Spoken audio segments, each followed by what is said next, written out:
rebuild or the favorites. We here for the latest.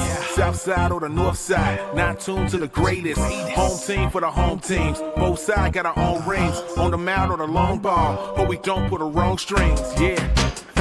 It's that time of the year now. Wrigley or Ganty, so the whole league that we hear now. New show with a new mood. Discussions and interviews. Straight rumors that might be. This is Pinwheels and Knife. Hello and welcome to the Pinwheels and Ivy podcast. I'm Mitchell Kaminski, bringing White Sox talk every Wednesday. A bit of a sadder episode this week. We lost Chicago icon this past week.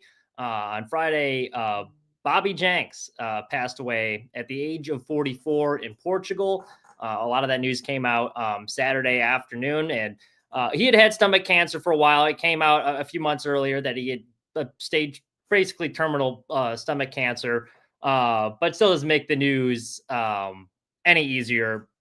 You can make an argument the White Sox probably don't win that 2005 World Series without him. They had a lot of things go right and kind of caught lightning in a bottle, but if you remember midway through that 05 season, they were having issues at closer with Shingu as the closer back there, Takatsu, and they bring in Bobby Jenks midway through the year and really kind of helped.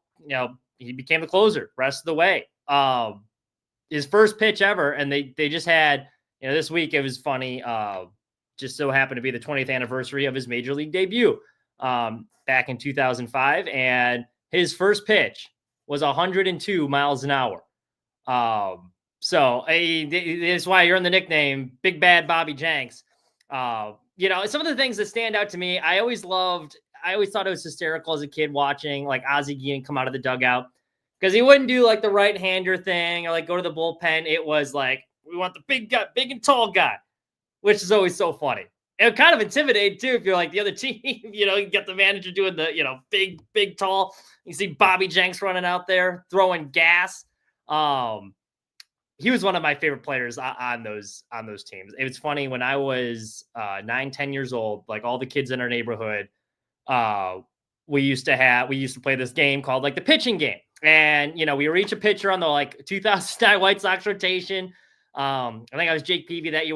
One of them was Freddie Garcia, one of those was Gavin Floyd, and like you'd have a starter come out and they'd pitch like they're doing like a game, and then if you threw a wild pitch, it would be like a hit. There'd be like a catcher, we'd have like an umpire, and like you try and make it through as many innings as you can. So if it wasn't your day to start, you could be like one of the bullpen guys, and everyone always wanted to be the closer, because that means you could be Bobby Jenks. And when we had like this little cotton ball, because like you had the little goatee, and if you got to be Bobby Jenks that day, like we pulled the start early, you put the little goatee on. So that was always some of my, I always remember trying to be 10-year-old Mitch trying to be Bobby Jenks in the backyard throwing gas. Not quite we didn't quite reach triple digits, but as for his impact too on the city, I mean, people forget like how, maybe they don't, I mean, people don't forget, but I see a lot to do about like this ESPN headline where they said, just a member of the 2005 World Series team, which people felt minimized his impact. I think you read the article. They didn't do him any disservices. It's probably a little poorly worded on social media, but man, he was good.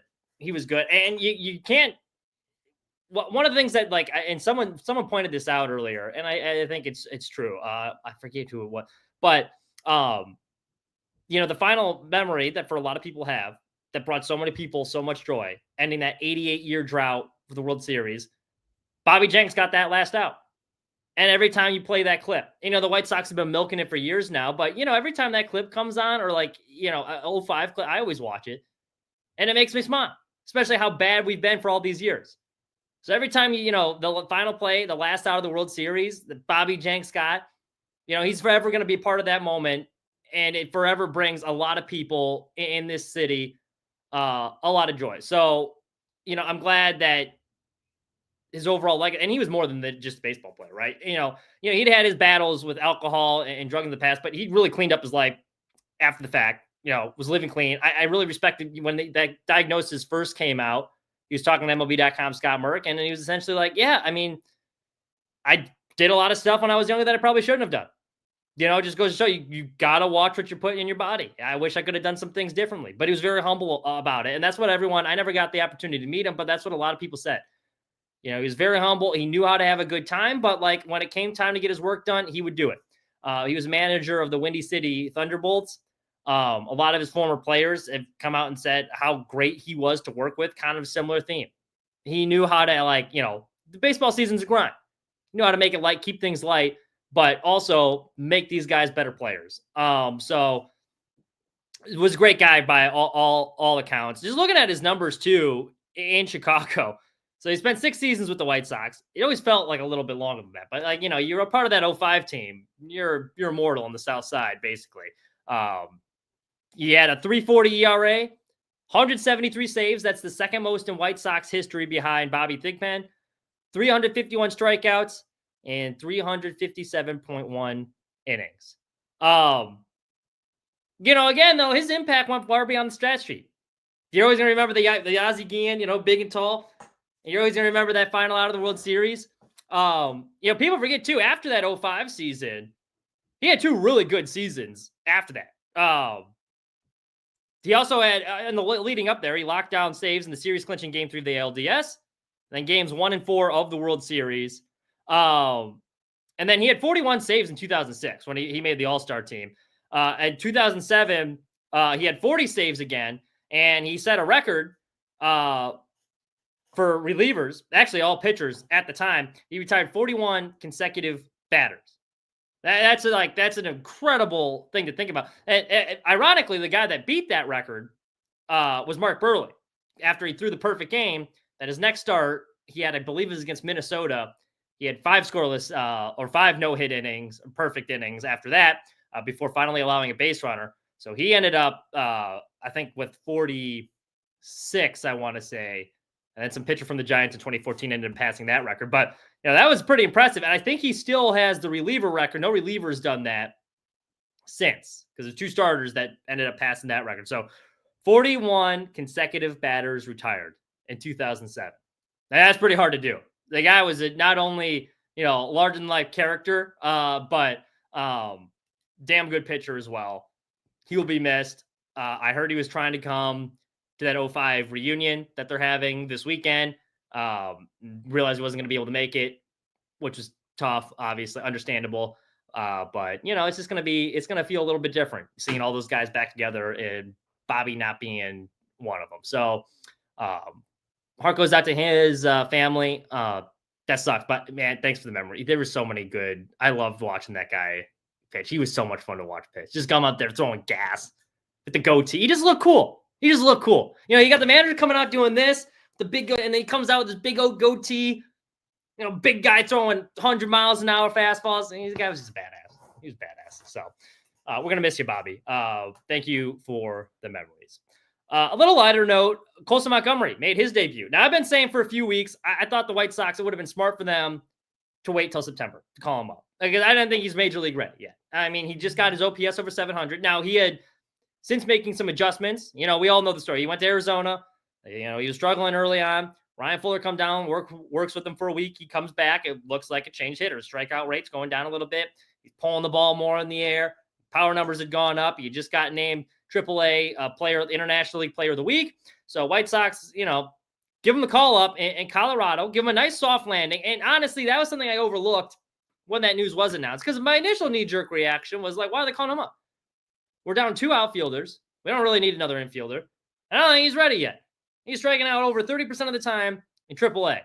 How is that going to play in the major leagues? So we're going to destroy his confidence already. But the White Sox, I think they picked a good trip on a road trip where they're playing one of the worst teams in baseball. Sets themselves. I mean, they're in the competition for that. But battle of mediocrity, 4th of July weekend between the White Sox and Rockies. Obviously, that's a very hitter-friendly park, too. And to Montgomery's credit, he played really, really well.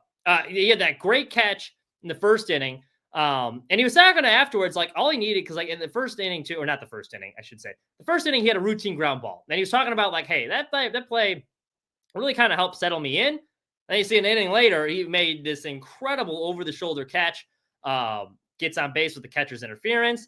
A couple of days later after the series, he dodged a couple of hits heading into the first homestand here.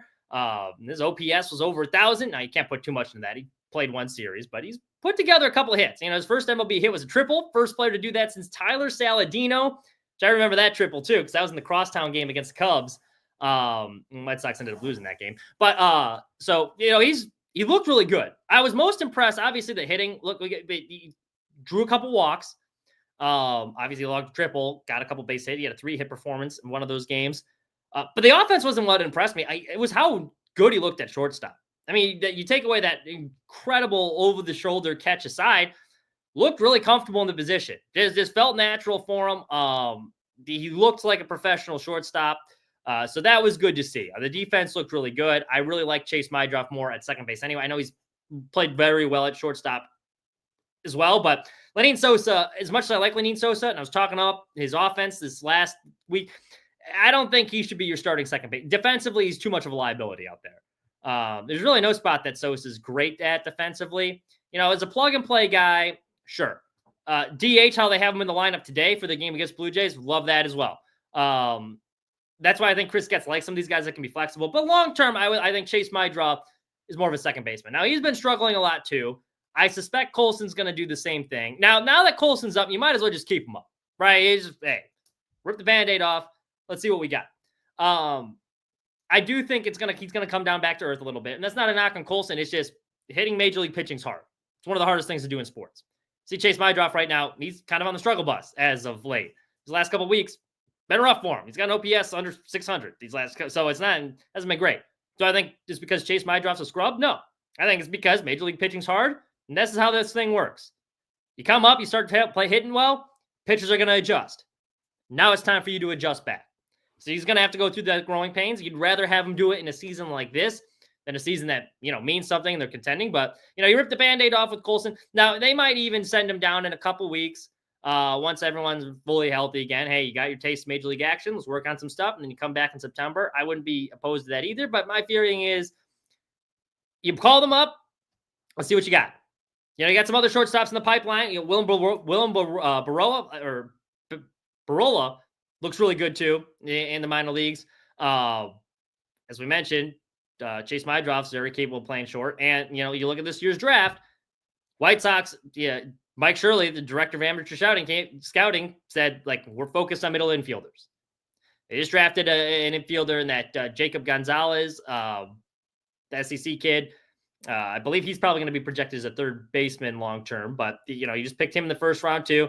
They're focused again on middle infielders, specifically high school middle infielders. So interestingly enough, Colson Montgomery, because the White Sox have really leaned more to the college ranks in recent drafts. Colson Montgomery marked the first position player White Sox drafted out of high school in the first round to make his major league debut with the team since 1994. He was a catcher. So, they haven't had a ton of success with these high school draft picks.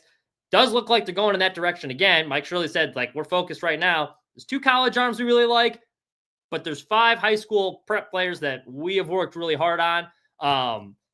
So that'll be interesting to see too. If you do draft another shortstop, what does that do? Where does that leave Montgomery? Obviously, that shortstop's going to need a couple years to come up, but clock's kind of ticking. So might as well see what you have at that point. Well, looking at with the draft here, so White Sox pick in 10th. And obviously, it's not as exciting as it could be. They could pick no higher than 10th due to the new collective bargaining rules. But this will be an interesting draft because they're going to be in line for a first pick next year. And they also, you look financially what they have. They're trying to maximize their bonus pool money. So they got a little over $12 million in the bonus pool. And then they got a little over $6 million allotted for the 10th overall pick. So they're looking to maximize that pool. They're zeroing in high school position players. Most mock drafts have the White Sox with JoJo Parker and Billy Carlson, around that 10th pick. I haven't paid too much attention to coming up here. I'm one of those, draft's really not my area of expertise. I'm not going to sit up here and act like I'm some expert on these unproven high school kids. I'm no scout, right? But what I've read from JoJo Parker, he does sound like that'd be a pretty good pick. So I wouldn't be opposed to that. Now, I mentioned Shirley said that they got 5 shortstops they're looking at. Yeah, if you're looking at the shortstops here, the top 5 are Ethan Holiday. He's probably going to go number 1 overall, so that won't be available. Eli Wiltis, Billy Carson, JoJo Parker, and Steele Hall. Willitis? I'm probably pronouncing that wrong. Apologies. He's also projected to be in the top 5. So that'll be that'll be interesting to see. I also mentioned there's 2 pitchers that they really like, and this is something that one of our writers in Sports Mockery pointed out a little bit earlier, but there's 2 around that 10 pick that could be available. And the White Sox, I think we've seen in the last couple of years, they go best player available, which I wouldn't hate that strategy. I think everyone will be up in arms if they drafted a pitcher, but they've shown that they can develop pitching. It's one of their strong suits. So we mentioned they do have, while I think they're targeting shortstop, you got Montgomery there, you got my drop that can play short, you got 2 guys in the minor leagues that look pretty good right now still too, so that you're developing. They're only like 20 years old. But Liam Doyle from Tennessee, left-hander, kind of fits the mold of pitchers the White Sox have taken in the past. Good success with left-handers from Tennessee and Garrett Crochet. And then Kyson Witherspoon out of Oklahoma. And again, like 2 SEC guys, we've seen the White Sox past couple of years, Hagen Smith, Garrett Crochet, even like Fuller, Carson Fuller back like a few years ago. They've had some success. Well, maybe not so much with Fuller, but they do like some of these SEC pitchers. And there's a lot to like. The SEC is basically like low A ball at this point. It's best baseball conference you're going to find. So you can't go wrong with drafting a player out of there. It's going to be interesting to see. I do think they still go shortstop based off everything he said. JoJo Parker is probably my guess. See how he does. I mean, it's always kind of a crapshoot with these high school players. Now he is committed, I believe, to Mississippi State. I have to double check that, but I believe so. He is already committed to a college. That could be another thing that factors in here, especially if they're trying to maximize this bonus pool money. But with the number 1 overall pick next year, potentially, probably a top 5 pick at the very least, pretty big draft as they try and restock this farm system. You get this pick right, you get the top pick of next year's draft. White Sox could be cooking with gas within the next couple of years. But it'll be interesting to see how Colson continues to develop. His big weekend here, you got the Guardians coming into town. They haven't been playing very good ball as of late. Obviously, you got the 05 reunion. They're doing the Burley statue thing. So a lot happened. This should be a well-attended series. Should be a little bit of juice. We've seen these guys. They play, crowd gets behind them. They do play with some energy. They kind of feed off that. So this will be, I think, a good little – I think Montgomery could be in a good position. You have that pretty easy 3-game road – not easy, but a soft landing in Colorado. Then you get to come back home for a series that should be pretty well attended. So that's a pretty good – the White Sox did plan – I will give them credit. They did plan that out pretty well. So we'll see now what happens with the draft. And I think that'll say a lot about how they feel about Colson potentially – long-term, if they view him as a long-term option. If they go best player available and they just take a pitcher, or it's really, honestly, I'm not even so much interested about the player that they take, because I think it's going to tell a lot more about Chris Getz's, what his priorities are going to be in free agency and how he feels about some of the guys that are already on the roster. Do we get best player available? Do we go with his prep shortstop? So that's going to be that'll be pretty interesting to watch. Draft less than a week away. I believe it's on July 13th. I want to say, the MLB draft does the worst out of the 4 major sports. There's very little buildup. They have it in the middle of the season. It's hard to get excited about. Like, do it in the offseason. You got the Rule 5 draft in the offseason. I mean, I don't know. I get why they have to, I guess, from the timelines and stuff, because people are playing, but like, there's not much of a buildup. Every other draft, you got this big buildup. It's this big televised event. And MLB Network, it feels like this slapstick, thrown together. It's on the MLB Network studios. It doesn't feel big. It doesn't feel like a big deal. I don't think you have to do like a big thing for like, every round, but at least the first round, at least. First 2. I mean, they could do a better job, A, marketing it, and 2, making it feel like a bigger deal. It's Major League Baseball we're talking about. This is America's pastime. Let's have a better setup for the draft. All right, that's my 2 cents. That's all I got for you this week. We'll be back next week. Make sure you're checking us out. Sports Mockery now has a TikTok. So make sure you're checking that out. We should have some more White Sox content coming out in the next couple of weeks. Just starting to get that rolling and off the ground. Obviously, make sure you're reading Sports Mockery, sportsmockery.com for all the latest White Sox, Cubs rumors. Cubs, I mean, they still look pretty good. Bullpen, I mean, they waxed the Cardinals this last series. I heard one of the worst renditions of the 7th inning stretch I've ever heard. Won't get into that. Wouldn't expect anything less from those Northsiders up there, though. But, what are you going to do? Cubs playing some pretty good ball, so make sure you're reading about it. Aldo does a good job covering them, so throw him a follow as well. All right, that's all I got for you. Thank you so much for listening. Have a wonderful rest of your week.